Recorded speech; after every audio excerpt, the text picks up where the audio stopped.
serviteur ici, Jules Marley Kambi. Et une fois de plus, je viens devant vous pour parler de ce thème important concernant la fidélité de Dieu. Et d'entrée de jeu, je voulais évoquer pour parler parce que la fidélité est quelque chose de très important. Il s'agit de l'attribut, du trait de caractère. Il s'agit de l'attribut de Dieu lui-même.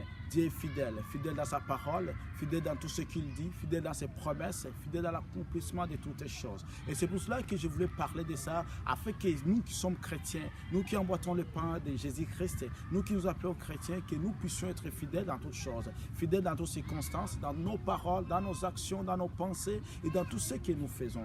D'abord, pourquoi? Parce que la fidélité fait partie du caractère de Dieu. La fidélité marche de pair avec la foi. Et quand nous regardons dans ces racines hébreux, et la fidélité signifie surtout la fermeté. Et quand nous regardons dans ces racines grecques et françaises, et pistis, pistos, et tout cela, bien aimé, ont toujours la connotation à parler de la foi, à parler de la confiance. Et c'est lui, bien aimé, qui est fidèle, c'est parce qu'il est confiant. Et c'est sous cet aspect, sous cet angle que je voulais parler surtout. Alors, nous allons d'entrée de jeu lire dans les noms puissants de notre roi sauvé Jésus-Christ, dans l'épître de l'apôtre Paul à Timothée, de Timothée, le chapitre 2 et uniquement le verset 13, qui dit ceci: si nous sommes infidèles, il demeure fidèle, car il ne peut se régner lui-même. Cette parole qui nous dit, peuple de Dieu, si nous sommes infidèles, nous en tant qu'humains, nous en tant que créatures, nous sommes infidèles.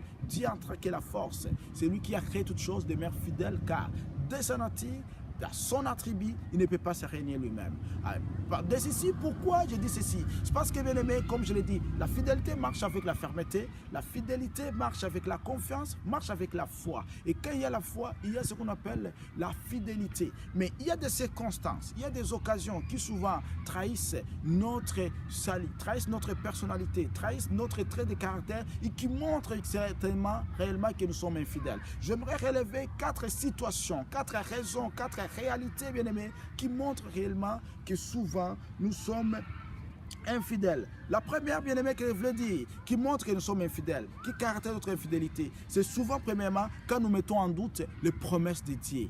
Quand nous mettons, une fois que nous mettons les doutes, bien-aimés, annulent la foi. Les doutes, bien-aimés, annulent la force de la progression, de la continuité et ce processus que nous avons de la foi. Et pourquoi? Parce que les doutes, bien-aimés, nous font penser à d'autres choses, à d'autres situations qui remettent en cause notre fermeté. Et à cela, bien-aimés, que nous dit la parole? La parole nous dit très clairement, peuple de Dieu. La parole nous dit dans 2 Corinthiens, le chapitre 1 et les versets, 1 Corinthiens, le chapitre 1.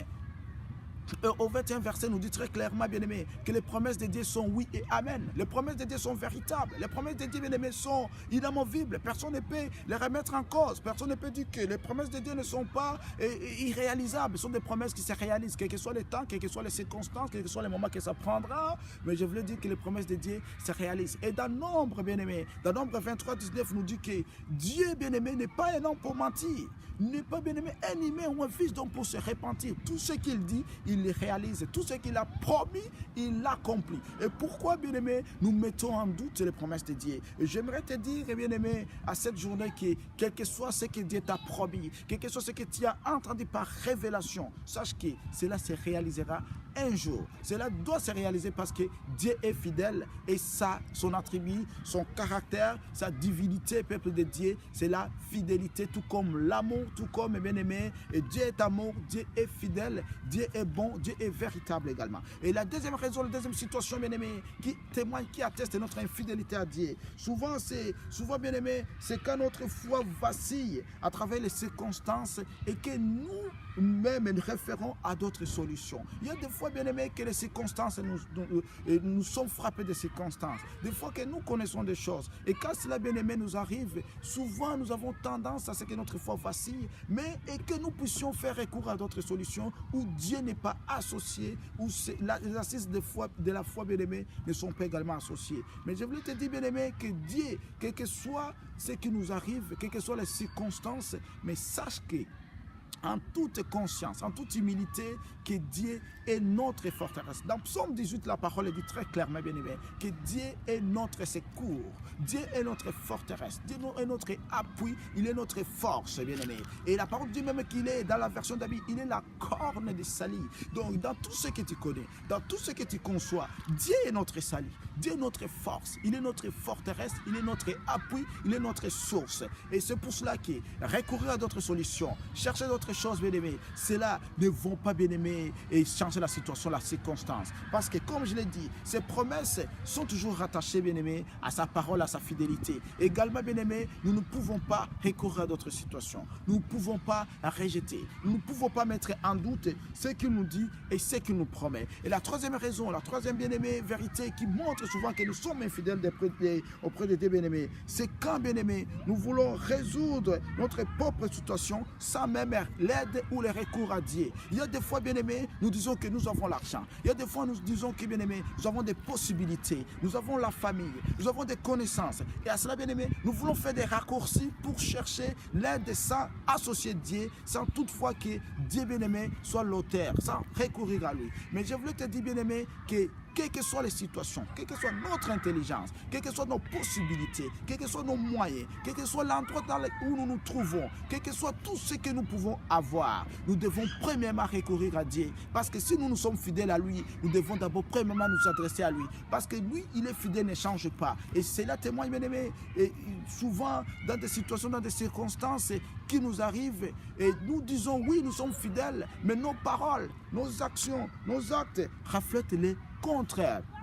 J'aimerais ici, bien aimé, nous dire pourquoi. Parce que nous devons toujours nous appuyer dans la parole. Qu'est-ce que nous dit sa parole? Sa parole nous dit très bien aimé dans Hébreux 4:16, de nous approcher du trône de grâce avec assurance. Et quand on parle de l'assurance, on parle de la foi. Car la foi est une ferme assurance, chose qu'on ne voit pas, ce qu'on n'est pas. C'est ça la foi, une ferme assurance. Et quand la parole nous dit de nous approcher du trône de grâce avec assurance, afin que nous obtenions grâce, miséricorde, que nous sommes secourus dans tous nos besoins. Et l'assurance, si nous dit, l'assurance, c'est parce que nous devons avoir la foi. Nous devons donc nous approcher premièrement de Dieu. Et dans Philippiens 4, le verset 6 nous dit très bien, que de ne pas avoir des inquiétudes, de nous inquiéter de rien, mais que dans toutes circonstances, dans toutes choses, bien aimés, de nous adresser à Dieu à travers les prières, les supplications et bien aimé avec les actions de grâce. Dans toutes circonstances, dans toutes situations. C'est pour ça que je te dis, bien aimé, que les cas qui t'arrivent, la situation qui t'arrive, ne dis pas que non, mon intelligence, mais dans toute chose, dans toute situation, premièrement, la première chose à faire, la première chose à connaître, c'est de faire quoi? De t'approcher, de nous approcher avec Dieu. La première chose, de tout connaître que Dieu est la solution en toutes choses. Et la quatrième et dernière raison que je voulais évoquer ici, qui montre que souvent nous sommes infidèles, bien-aimés, c'est que deux fois, quand toute chose s'écroule, quand tout ne marche pas, on croit, bien-aimés, que Dieu ne nous écoute pas, on croit que Dieu ne nous voit pas, on croit que la présence de Dieu est inexistante, est absente. J'aimerais te rassurer, te dire, bien-aimé, que quelle que soit la situation qui t'arrive, Dieu n'est pas un borgne pour voir partiellement ta situation. Dieu n'est pas un aveugle pour ignorer ou pour ne pas connaître ta situation. Dieu voit tout, Dieu connaît tout, car bien-aimé, il est omniprésent, il est omniscient et il est omnipotent. Tout ce qui se passe, tout ce qui se fait, tout ce qui se réalise, Dieu le voit, Dieu le connaît et Dieu, bien-aimé, et il donne la solution. Mais il faut savoir que dans la pensée de Dieu, il y a ce qu'on appelle un temps. Il y a un temps de Dieu. Dieu n'agit pas à notre volonté. Dieu n'agit pas comme nous voulons. Dieu n'agit pas comme nous souhaitons. Dieu, bien-aimé, sa volonté est contraire à la nôtre. Nous voulons des solutions, bien-aimé, illico. Nous voulons des solutions, bien-aimés. Nous voulons et que ça se passe ainsi. Mais à Dieu, ce n'est pas ça. Et la foi ne nous exige pas. La foi, ce n'est pas illico presto. Mais la foi, bien-aimé, c'est la patience. La foi, c'est l'assurance. La foi, c'est la persévérance, l'endurance. La capacité de commencer et de finir sans fléchir, c'est ça, l'endurance. Et que nous dit la parole, bien-aimé?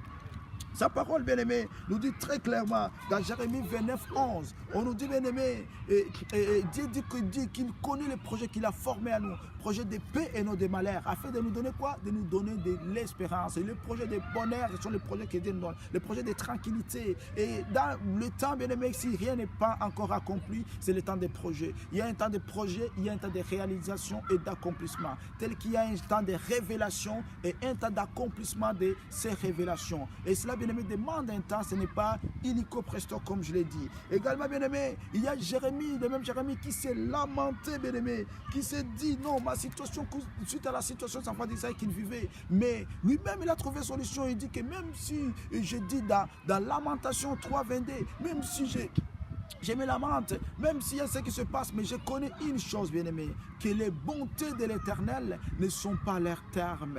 Les bontés de l'Éternel ne sont pas épuisées et que sa fidélité est grande, bien-aimé. Je voulais dire que sa fidélité est grande, sa fidélité dure à jamais et demeure à jamais, comme le dit sa parole. Sa fidélité est grande. Et bien-aimé, même si rien ne se réalise, la parole nous donne l'assurance. La parole nous donne, bien-aimé, la confiance, bien-aimé. Je vais le dire encore, dans Jérémie 31, 17, la parole dit, bien-aimé, il y a de l'espérance pour l'avenir. Je me bien-aimé finir ici pour te dire que, bien-aimé, même si tu ne vois rien, il y a l'espérance, bien-aimé. Il y a l'espérance à Dieu pour l'avenir. Et tes enfants, bien-aimés, goûtent cette espérance. Même si, bien-aimé, c'est la fin de tes jours, comme le dit la version d'Arby, même si c'est la fin, tu arrives à la fin, mais il y a toujours l'espérance. Espère en Dieu, crois en Dieu. Mais je te dis, bien-aimé, que sois fidèle à lui. Et la fidélité, c'est la fermeté. La fidélité, c'est l'assurance. La fidélité, c'est la confiance.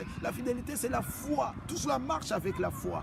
Et la foi, bien-aimé, dans des petites circonstances que dans des grandes, dans des petits événements, plus que les circonstances sont grandes, plus les solutions seront grandes et plus que ces solutions seront durables. Mais sois fidèle, parce que Dieu est fidèle. Il ne peut pas se régner à lui-même parce que son attribut, sa divinité est rattaché à la fidélité que Dieu.